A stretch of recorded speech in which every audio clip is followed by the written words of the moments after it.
Welcome to the Republican Professor. I'm your host, Dr. Lucas J. Mather. Today is Thursday, 29 January 2026, years after Jesus. We are back in Mirabelli versus Olson.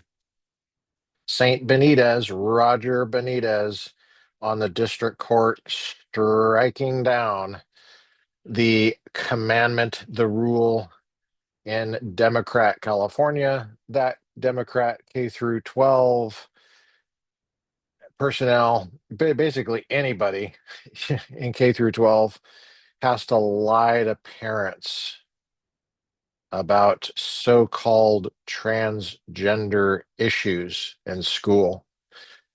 It's an evil, evil thing that was policy in the state of California right up until this Republican judge appointed by George W. Bush put a stop to it. We're going to have a reading today, get our minds right, dedicate this time to the Lord, reading from Psalm 65 in the King James Version this time. Let's go ahead and pray. Lord, thank you for this time. Thank you for Roger Benitez. Thank you for the wisdom that you brought to his mind. Thank you for the fact that you illuminated his mind to see the truth here and the courage and the conviction to put a stop to this horrible harm in California. Lord, we ask that you would give us the wisdom for how to move forward step by step to make California better, much better than it has been, and to heal it of the problems of maladministration and injustice. Give us that hope and conviction and courage. Give us the way forward in our minds. Illuminate our minds, strengthen our wills. Give us good friendships to encourage us along the way. In Jesus' name, amen. Psalm 65 and the King James Version. Praise waiteth for thee, O God, in Sion, and unto thee shall the vow be performed. O thou that hearest prayer, unto thee shall all flesh come. Iniquities prevail against me. As for our transgressions, thou shalt purge them away. Verse 4, Psalm 65, King James Version. Blessed is the man whom thou choosest and causest to approach unto thee, that he may dwell in thy courts. We shall be satisfied with the goodness of thy house, even of thy holy temple. By terrible things in righteousness, thou wilt answer us, O God of our salvation, who art the confidence of all the ends of the earth, and of them that are afar off upon the sea. Verse 6, which by his strength setteth first the mountains, being girded with power, which stilleth the noise of the seas, the noise of their waves, and the tumult of the people. They also that dwell in the uttermost parts are afraid at thy tokens. Thou makest the outgoings of the morning and the evening to rejoice. Verse 9, Psalm 65, King James Version. Thou visiteth the earth and waterest it. Thou greatly enricheth it with the river of God, which is full of water. Thou preparest them corn when thou hast so provided for it. Thou waterest the ridges thereof abundantly. Thou settlest the furrows thereof. Thou makest it soft with showers. Thou blessest the springing thereof. Thou crownest the year with thy goodness, and thy paths drop fatness. They drop upon the pastures of the wilderness, and the little hills rejoice on every side. Verse 13, and this is the final verse. The pastures are clothed with the flocks, the valleys also are covered over with corn. They shout for joy, they also sing. Psalm 65, King James Version, a moment of reflection.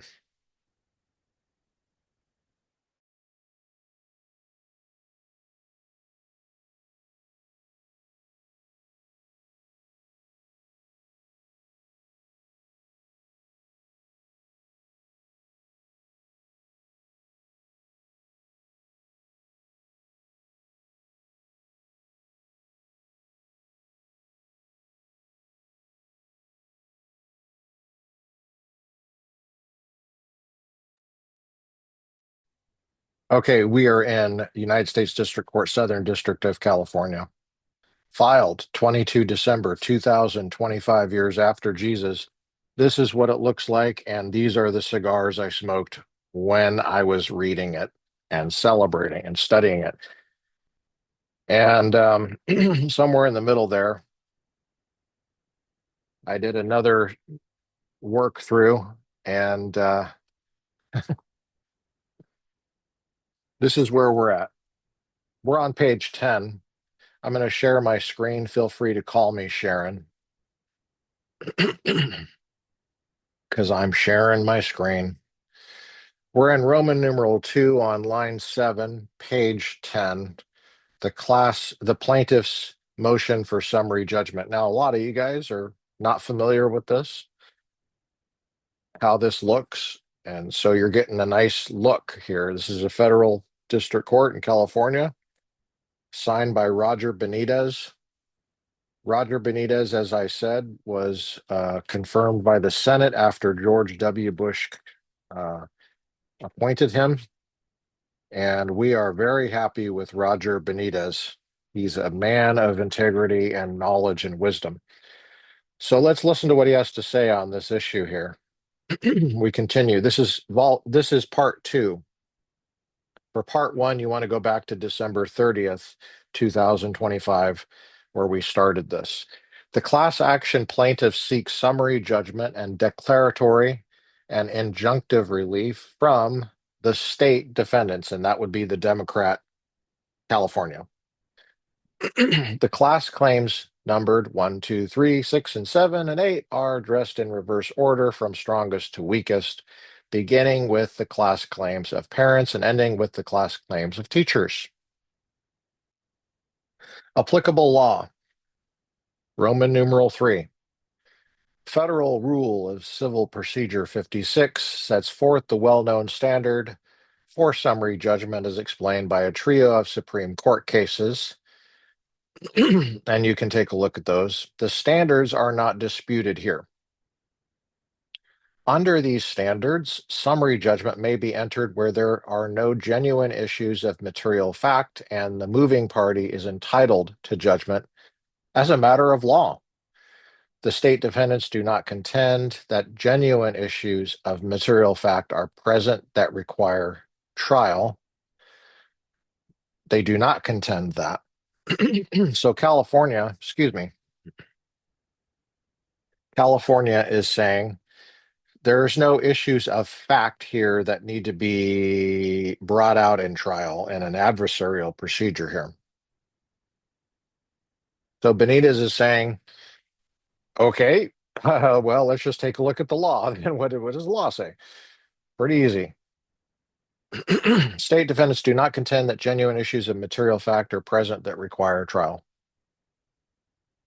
When asked at the hearing about what genuine issues of material fact were present in the case, the Deputy Attorney General, that would be of California, Democrat, could not point to a fact issue, instead explaining fundamentally, in our view, plaintiffs' constitutional claims are not cognizable. They're not viable. So recognizing that this is a motion for summary judgment, I think that our view of it is that as a matter of law, these claims are not correct. Page 11 at the top. That was a direct quote. Hearing transcript at 125:26. As mentioned above, the state defendants, that's Democrat California, defend their parental exclusion policies. That's the policy says you should lie to parents if they outright ask you certain questions about their kids.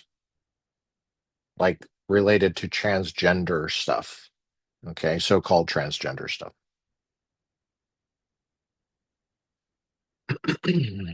As mentioned above, the state dependents defend their parental exclusion policies by relying on state created privacy rights. The state defendants see one source of those state created rights as flowing from the California Constitution. Article 1, Section 1 of California Constitution provides, quote, all people are by nature free and independent and have inalienable rights.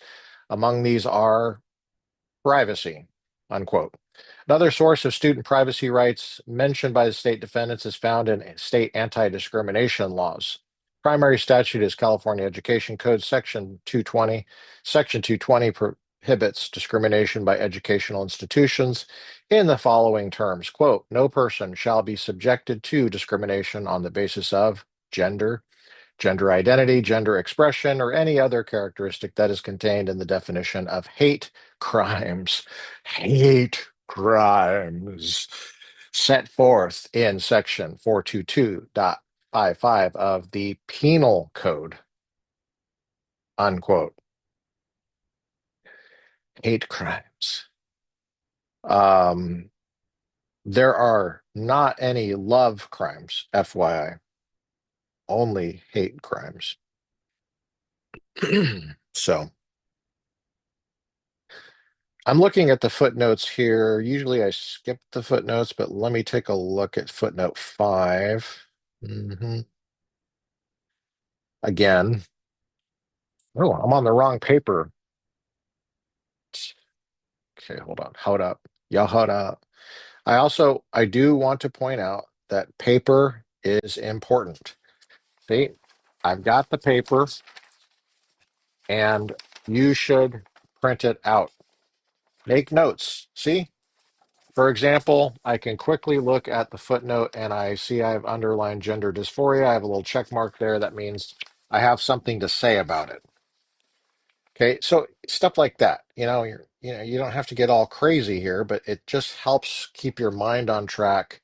You're not distracted by a bunch of stuff on the internet, or whatever kind of radio waves you got going on in your skull and your noggin. You don't want any competition for your focus when you're trying to understand this stuff. Um, Here's footnote 5. The only potential issue of fact, we're on bottom page 11, the state defendants identify in their briefing, page 37, is whether or not respecting a student's social transition is medical treatment. The state defendants contend that social transitioning is not medical treatment. This is not a material fact essential to deciding the constitutional claims, but if it were a material fact, there is no genuine issue. The Ninth Circuit has already decided that social transitioning is indeed a type of medical treatment for gender dysphoria. Okay, so in Doe versus Horn, that's 115 in the 4 series of Federal Reporter starting at page 1083 at note 13, and that would be 2024 Ninth Circuit. He says, and this is the appeals court that's right above him, okay, in California, Ninth Circuit has already decided that social transitioning is indeed a type of medical treatment for gender dysphoria. So, state defendants, what's up with that, dude? You gonna take account of that? Here's a quote. The goal of medical treatment for gender dysphoria is to alleviate a transgender patient's distress by allowing them to live consistently with their gender identity. This is a direct quote. This treatment, commonly referred to as, quote, transition, unquote, includes, quote, one or more, these are quotes within the quote, one or more of the following components. One, social transition, including adopting a new name, pronouns, appearance, and clothing, and correcting identity documents. And also correcting anybody who, when they see you, use normal pronouns instead of the ones that you just made up. Here's footnote 6. I included that last part. I don't think I've ever given anybody pronouns. It's not appropriate in English usage for the listener to tell the speaker what they should think. The way it works is that the speaker who is competent in English, I'm assuming that we're competent English speakers. Okay, let's just assume that for the sake of argument. So this is not a language class where you're learning how to speak English, and where that would be where the listener tells the speaker how to speak. If we're already competent in the English language, I don't need you to tell me which third personal pronouns to use, or first personal pronouns, or second personal pronouns. I choose the ones that seem true to me to reflect reality, and then I go from there. You know, now you can correct me if I'm wrong. That's perfectly fine, but I'd better be wrong. It's not appropriate to correct somebody who's correct. And that's always how it's been in English, you know? Um, I mean, you can try. So, for example, if I use the word it to refer to you, that would be incorrect because it is an impersonal pronoun. You are a person. I don't care how you feel. If even if you don't feel like you're a person, you're still a person. Metaphysically, that's what you are.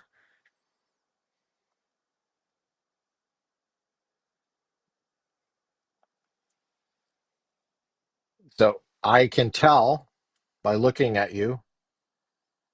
And so it's appropriate for me to use the word it, even if you disagree. And if even if you tell me, no, no, call me it, I can feel free to disregard that because it's not true. In any case, as the competent English speaker, I'm the one that's in charge of how I talk, not you, especially when you're correcting me when I'm not wrong. So that's my position. Let's listen to more of what Roger Benitez says. Footnote 6, California Penal Code, Section 422.55 provides, quote, for the purpose of this title and for the purpose of other state law, unless an explicit provision of law or the context clearly requires a different meaning, the following shall apply. A, hate crime means a criminal act committed in whole or in part because of one or more of the following actual or perceived characteristics of the victim. One, disability; two, gender; three, nationality; four, race or ethnicity; five, religion; six, sexual orientation; seven, associated with a person or group. With one or more of these actual or perceived characteristics.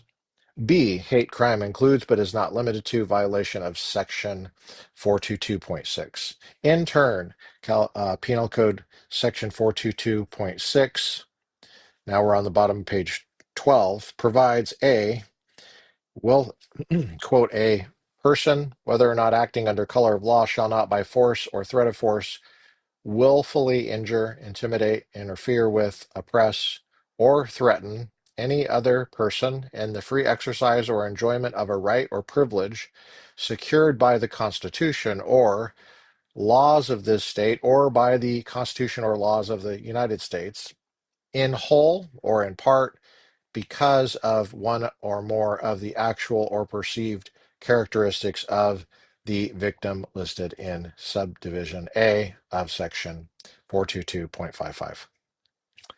Well, that's really helpful. So we got the definition of hate crime. Hate. It's got to be a criminal act in whole or in part. A hate crime. I'd like to see the definition of a love crime.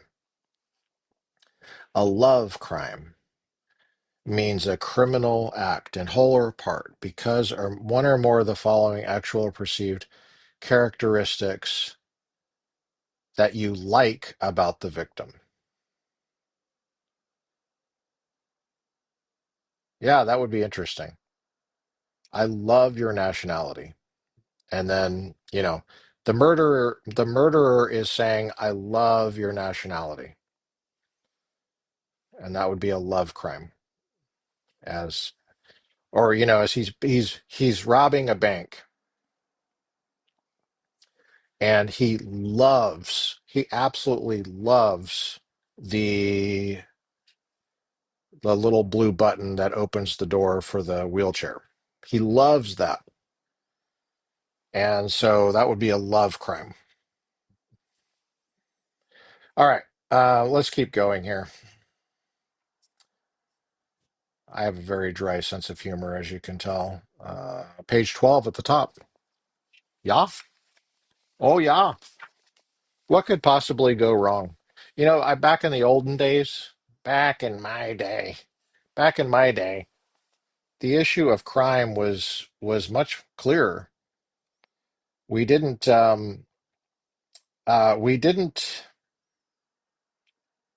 treat some victims better than others in the law. In the scriptures, you're not supposed to do that. So, for example, in Exodus chapter 20, here he goes again with his King James Version. Yep, that's right. And in Exodus chapter 20, I'm just going to give you some of the criminal code here. Perhaps you've heard of it. Thou shalt not murder. It doesn't say especially. There's no especially dot dot dot. You know, thou shalt not steal. It doesn't say especially if. It doesn't say anything about hatred at all. It doesn't say anything about love in these. The criminal code in my boy the common law. It's on the bookshelf. I got it. I'm not gonna get it down. But in Justice Holmes, the common law, I will get it down. What the hell? What the heck? Yeah, Christianize that. Don't say hell. Yeah, I said heck. Um, the common law. Look at that Republican. Look at that mustache. Looks like William Klein at Denver Seminary. Oh my gosh. Except for Bill Klein always had a bow tie on. Well, in this section of the common law, which is a large part of our heritage here in England, it's not necessarily bad. Lecture 2 is the criminal law. See that? Lecture 2, the criminal law. And you'd be surprised how simple it is. It has to, it's so simple. There is such a thing as mens rea. There's also a lecture on torts, trespass, negligence, which we tend to fold into the criminal law. Fraud, malice. We also fold that into the common law. Then he goes into such things as, possession and ownership, contract. Um, Contract gets a lot of attention. Private law stuff. But the public law here, criminal law is treated, as it's not that hard. It's not that complicated. You know, Certain things are forbidden for everybody, and all victims are treated the same. What we've done with the so-called hate crimes is we've acted like to be a victim of a crime when it's motivated by what is wrongly defined as hate. Sometimes hate just means, according to these folks, it just means disagreement. That's how it was defined in the Prop 8 debates back in 2008. Hate just meant disagreement. You disagree with me, oh, you hate me. Uh, so they misdefined marriage, and then they misdefined hate. They probably misdefined hate first and then marriage, and then now they misdefined man and woman. And so the definitions of terms is very important here. With the criminal code, you don't need a hate crime. You should just punish crime because it's crime. So you add all this other stuff, it doesn't help anything. All it does is confuse people. It makes it look like there's certain classes of people that are more special if they're victims. That's very dangerous for a civilization. We're going to continue going here. Page 12 at the top. However, where state created rights run headlong into federal constitutional rights, federal rights are supreme.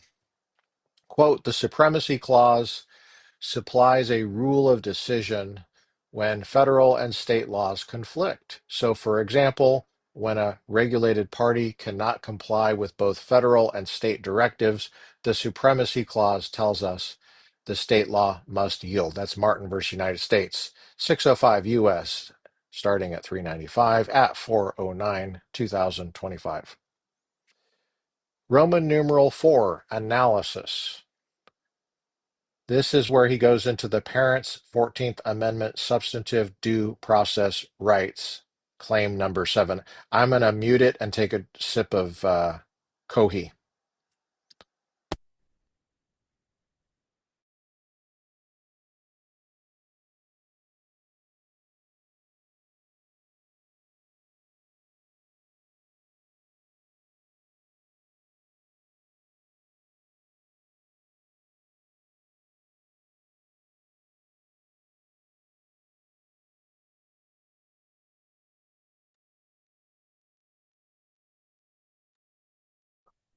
All right.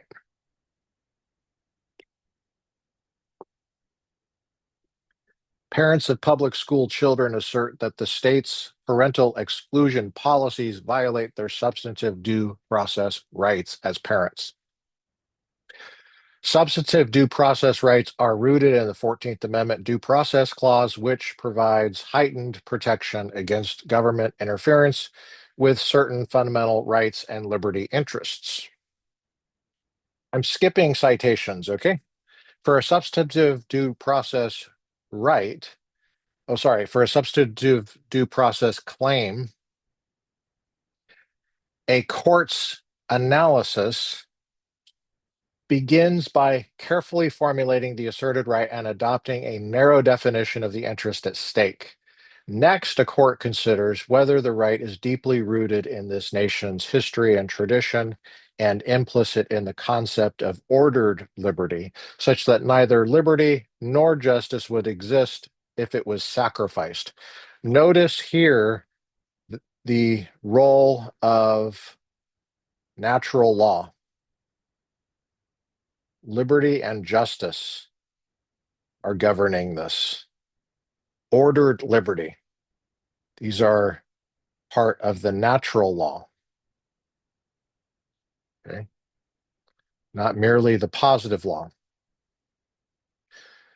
The right of parents to make decisions about their children, including decisions on education, medical care, and religious training, is long recognized and deeply rooted in American history. The Supreme Court has long recognized the fundamental right of parents to make decisions concerning the care, custody, and control of their children. Page 13 at the top. More than 75 years ago in Meyer versus Nebraska, 1923, we held that liberty protected by the Due Process Clause includes the right of parents to establish a home and bring up children and to control the education of their own. The liberty interest at issue in this case, the interest of parents in the care, custody, and control of their children, is perhaps the oldest of the fundamental liberty interests recognized by this court. The parental right is broad and encompasses both a right to direct the child's education and a duty to provide for the child's health care. Statements to me. Does it sake many ents to you? Does to me. The Supreme Court has specifically recognized that within the broader parental right to raise children lies a narrower right to decide when a child needs health care. In Parham versus JR, that would be 1979, the Supreme Court said, and here's a block quote, our jurisprudence historically has reflected Western civilization concepts of the family as a unit with broad parental authority over minor children. Our cases have consistently followed that course. Our constitutional system long ago rejected any notion that a child is, quote, the mere creature of the state, unquote. And that's a quote within a quote. And on the contrary, asserted that parents generally, quote, have the right, coupled with the high duty, to recognize and prepare their children for additional obligations, unquote, within this broader block quote. We're continuing with the block quote. Surely, don't call me Shirley. And it actually does say that. Surely this includes a high duty to recognize symptoms of illness. Oh, I gotta take a deep breath after after that. Mm. To hear a federal judge, oh, thank you, Roger Benitez. Um, surely this includes a high duty to recognize symptoms of illness and to seek and follow medical advice. The law's concept of the family rests on a presumption that parents possess what a child lacks in maturity, experience, and capacity for judgment required for making life's difficult decisions. More important, historically, it is recognized that natural bonds of affection lead parents to act in the best interests of their children. We got some citations from Pierce versus Society of Sisters, 1925, Wisconsin versus Yoder, 1972, Prince versus Massachusetts, 1944, Meyer versus Nebraska, 1923. And simply because the decision of a parent is not agreeable to a child, well, look at how basic this is, guys. Guys, Republican versus Democrat. Look how basic this is just in terms of maturity, like a mature adult. Okay? Listen to him. And simply because the decision of a parent is not agreeable to a child or because it involves risks does not automatically transfer the power to make that decision from the parents to some agency or officer of the state. Page 14 at the top. Most children, even in adolescence, simply are not able to make sound judgments concerning many decisions, including their need for medical care or treatment. Parents can and must make those judgments.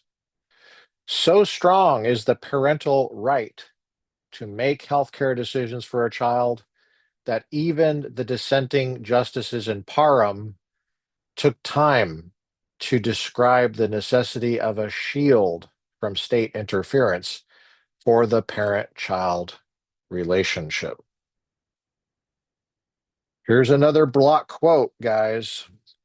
The rule in favor of deference to parental authority is designed to shield parental control of child rearing from state interference. This is the dissent in that case. Parham case. The rule cannot be invoked, continuing the block quote, the rule cannot be invoked in defense of unfettered state control of child rearing or to immunize from review the decisions of state social workers. The social worker child relationship is not deserving of the special protection and deference accorded to the parent child relationship. And state officials acting in loco parentis cannot be equated with parents. Look how basic this is. It's like you don't even have to know Latin to know what he's saying. Makes perfect sense on a common sense level. The state officials acting in loco parentis cannot be equated with parents. Yeah, it's so basic. Holy crap. It's sick that he has to say this. It's sick. But I mean, on the Second Amendment, you guys, in the Second Amendment context, he has to do the same thing. He has to point out like really basic stuff, like you shouldn't criminalize innocent conduct. Hello, hello, innocent, not criminal. Don't make it criminal by fiat in the positive law. That's wrong. That'll always be wrong. Hello. At the same time, okay, that was the end of the quote. Here's Benitez again. At the same time, the constitutional rights of parents are not unlimited or unbounded. The Supreme Court has upheld a state prohibition on children selling a Jehovah's Witnesses Watchtower magazine. Hold on. The Supreme Court has upheld a state prohibition on children selling a Jehovah's Witness Watchtower magazine on public sidewalks over a parent's First and 14th Amendment rights, noting neither rights of religion nor rights of parenthood are beyond limitation. That was 1944. Okay. And, he mentions bloods transfusions. We had to talk about that in bioethics when I did my graduate degree in bioethics. I had to take healthcare law. Um, okay. The state defendants do not disagree in principle. How could they? Oh, oh, you don't understand, Benitez. They could. They could. How could they? The state defendant's disagreement is not about the recognition of parental constitutional rights. The state defendants disagree over where to draw lines. In this case, the parent plaintiffs seek a modest drawing of lines. Now, you guys, you have to understand how gentle Benitez is being with this Democrat state here. He's being very gentle, but he's got a few whoppers here coming up. You're going to be interested. Um, the parent plaintiffs, okay, so they want a modest drawing of the lines. They're not asking for the moon here. The parent plaintiffs want accurate information about the children from school staff. That's what they want. The parent plaintiffs want accurate information about their children from school staff. That's that's what's at issue here. They reasonably contend that accurate information is necessary to carry out the right and duty to direct their children in religion, in medical care, and in life. What a concept. The state defendants draw lines differently. Oh, man. Oh, man. The Democrat California state defendants, I inserted Democrat California. The Democrat California state defendants argue that their policies do not amount to government coercive or restraining conduct. So they do not offend the Constitution, according to them. But unlike in this case, in in that case, they're citing the Foot case, First Circuit 2025. There was no allegation suggesting that when the parents tried to speak with school officials about the student, the officials misrepresented the name the student had chosen for in-school use.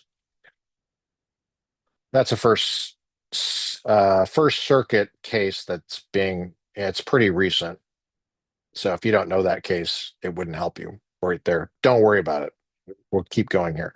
And while the court was sympathetic, we are sympathetic to the parents' interest in having as much information as possible to their child's well-being and behavior in school reveal to them.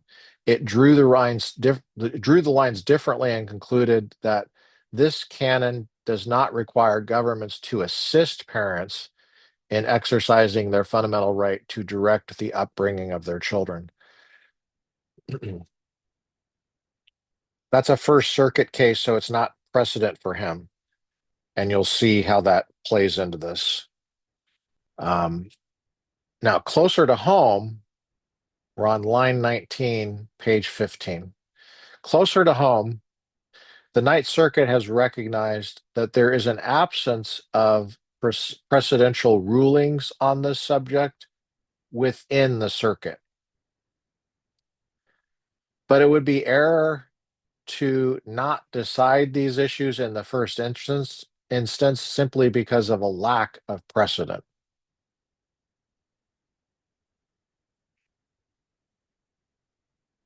Hmm, I agree with that. Yeah. Okay. The parent plaintiff class in this case do not ask schools for assistance in caring for their child. Instead, we're on page 16 at the top, line 3.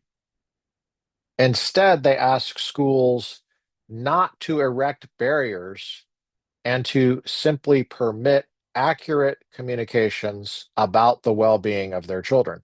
They want an end, to use the words of the Supreme Court, of substantial interference from the state public school system. The parent's main concern about whether their child might be expressing gender incongruity is because of the relationship to a medical condition known as gender dysphoria. Left untreated, gender dysphoria is a serious condition which can develop into anxiety, depression, and even suicidal ideation. The Ninth Circuit recently described the condition flawlessly in Pritchard versus Blue Cross Blue Shield of Illinois. That would be November 17th, 2025. This is a block quote. Quote, someone's gender identity, this is the Ninth Circuit's November 17th, 2025. Someone's gender identity is their inner sense of belonging to a particular sex, like male or female. Most people are cisgender, and their actual sex matches the sex they are assigned based solely on the appearance of their external genitalia. For transgender people, however, their gender identity and sex do not match. Again, this is the Ninth Circuit. This is not Benitez. This is the Ninth Circuit, November 2025. Uh, as the American Psychiatric Association has recognized, this gender incongruence in and of itself does not constitute a mental disorder.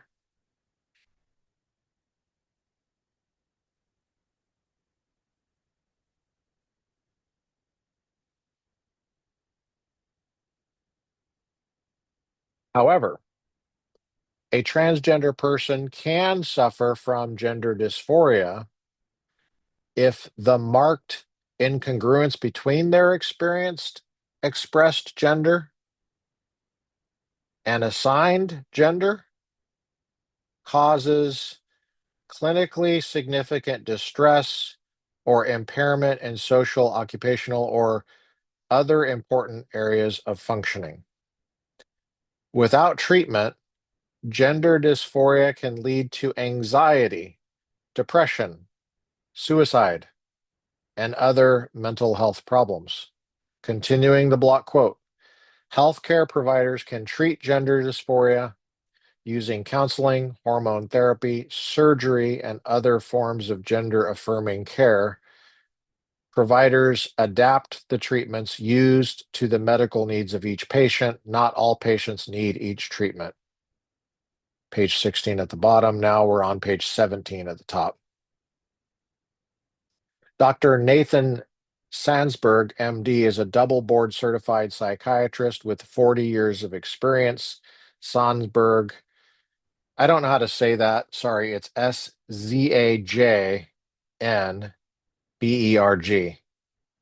If you know how to say that, go ahead and say it spell it out in the comments.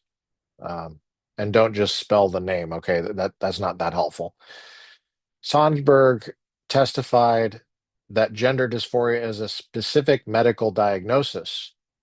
Dr. Sonberg explains that gender identity issues can percolate through, and the child does fine, or it can transform into gender identity disorder. If it does, we now know from the literature it's replete with other serious psychiatric diagnoses like major depression, autism, and so on. That's a direct quote from the transcript from that witness at page 100. Consider these three examples, Benitez continues, Roger Benitez, the judge. In Regino, the child was 11 years old and in fifth grade. She began to feel depressed and anxious, likely due to her mother's breast cancer and her grandfather's passing. The school counselor addressed issues of gender identity and sexuality with the child. Within a few months, the child began to express she felt like a boy. And I love this is what I love about Benitez. He's very subtle and he's actually very gentle. He's very gentle, even though some of the things he says are just bracingly, here's some maturity for you immature people. That's my interpretation of it. I might be wrong. I think oftentimes Democrats are the children of American politics, and Republicans are the adults.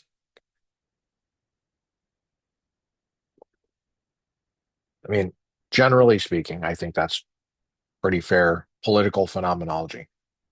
Feel free to disagree with me. Tell me in the comments if you do. If you're a Democrat, you probably won't express disagreement like a mature person. Just FYI, which goes along with what I said. And so you'd be adding to the political phenomenology if you engage in that kind of conduct. FYI. Okay, so within a few months, the child began to express she, did you catch that? Felt like a boy and wanted a new name and pronouns. Like that's how it works. I mean, who told this kid this is how it worked? The counselor relayed the name pronoun decision, excuse me, to her teacher. See, to her teacher, and eventually other school personnel. Late in the school year, the child told her grandmother, who in turn told the child's mother. Regino let her child know that she supported her and would assist in her transition if that's what she wanted. Importantly, the mother also arranged for counseling to discuss the depression and anxiety. Mm, yeah, that's an important thing right there. Over the spring and summer, the child's feelings about being a boy subsided. According to Regino, the child identified as a girl again and remained in counseling for depression and anxiety. Amazing how that works. Had the mother continued to be uninformed about her student's gender nonconformity at school, The child would not have known of or benefited from her mother's support. Her mother was able to arrange for counseling, which, of course, an 11-year-old could not do on her own. Through counseling, her underlying issues of depression and anxiety are being treated, and her child's mistaken feelings about her gender are not complicating the treatment.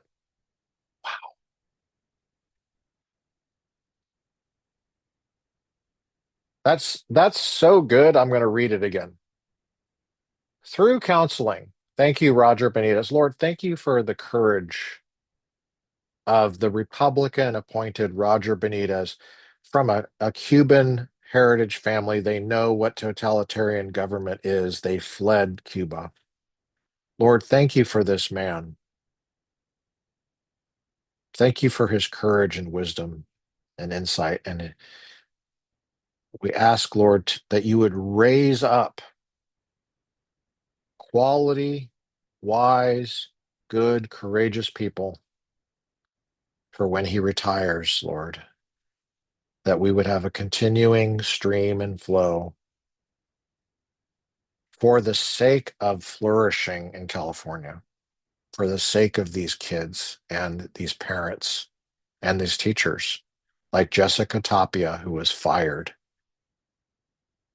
by the Democrats because she was a Republican and she said, I can't lie to parents. That's wrong. Thank you, Lord, for people like Jessica Tapia. Help us, Lord, make the world a better place. Help us not add to the trauma, but to help people heal from it. Help us be a safe presence in the midst of these very difficult emotions and thoughts. In Jesus' name, amen. Line 23, page 17. Through counseling, her underlying issues of depression and anxiety are being treated, and her child's mistaken feelings about her gender are not complicating the treatment. In effect, Regino did what parents normally do. She supported her child in an emotionally difficult time and arranged expert help for their child. In this case, social transitioning may have mistakenly masked a more serious mental health challenge. Page 18 at the top. The state defendant's expert, Dr. Brady, tells the second story of another child, an autistic boy who liked the color pink. Oh, man. And mistakenly, see, this is why I love Dr. Roger Benitez, Judge. Thank you. He does the same thing in Second Amendment cases too. He he he throws just he just says it like it is, man. It's just Dr. Brady tells the second story of another child, an autistic boy who liked the color pink and mistakenly concluded that he must be a girl. Lord have mercy. The patient had autism spectrum disorder, and because of this, his cognitive rigidity, he thought that if he liked pink, he must be a girl. Dr. Brady described it this way. So, in that particular case, this is a quote from Dr. Brady, the patient presented to me because of the questions that they were asking themselves.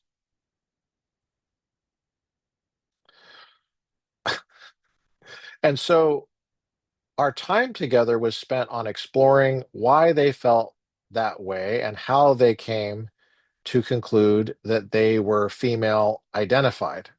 Man, this is really clunky. And during that time, this is Dr. Brady still, I did affirm the patient and use appropriate name and pronouns that she had chosen at that time. Ew, Lord have mercy. But We, oh, how do you know you should use that pronoun? We, did you ask them? Oh, no, you're just going by standard correct English usage. What a concept. But we explored that some more. And she came to understand that colors, this is a direct quote, okay? This is not my use, are not necessarily gendered. And it was more expansive in her ability to, I'm sorry, at the end of the therapy, he was using he again, but in his ability to kind of understand gender more fully, unquote. That was all a quote. Lord. Lord have mercy is the only note I have in the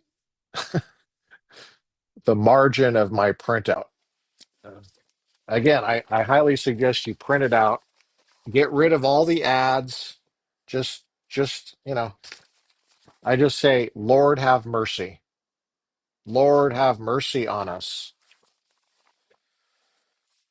Man, this is intense. But then again, everything is either outdoors, out inside, or intense.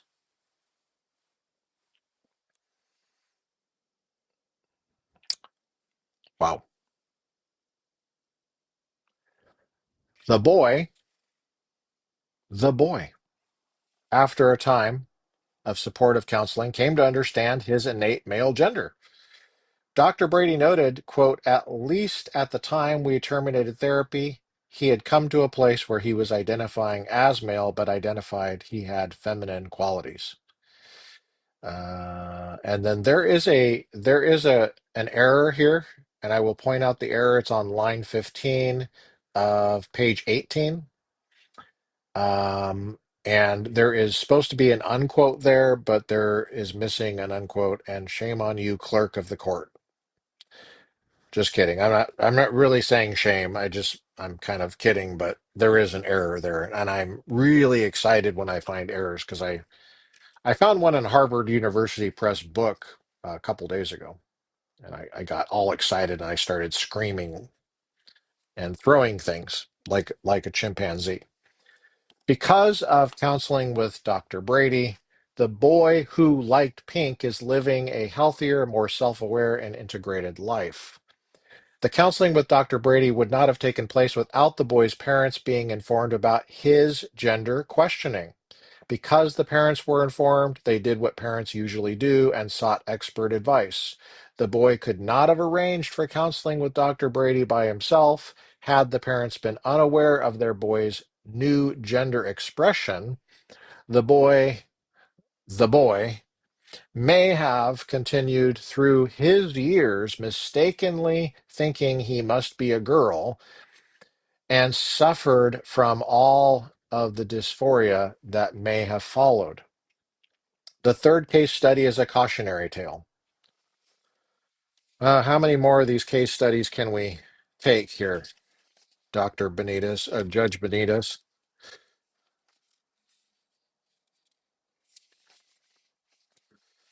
I think we might want to stop here. Mm, yeah, I think we're going to stop here because the third one's a good place to stop. Bottom page 18. We're going to stop right here. Okay. Just make a note to myself here. This is where we're stopping right here. Line 24, page 18. And apparently I need more.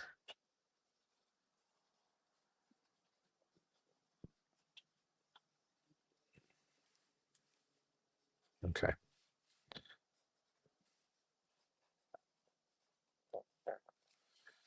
Well, thanks for joining me on the Republican Professor podcast. I've been your host, Dr. Lucas J. Mather. We've had interesting discussion today, going from page 10 to page 18 at the bottom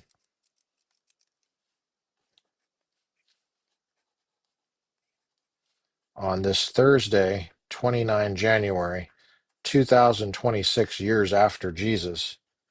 It's a Thursday. Okay. We've been interacting with Mirabelli versus Olson, United States District Court, Southern District of California.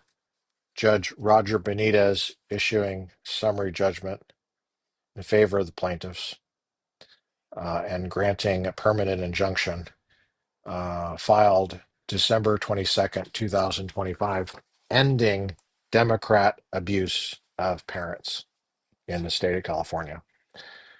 We'll catch you next time. We'll begin with bottom of page 18, line 24. Take care.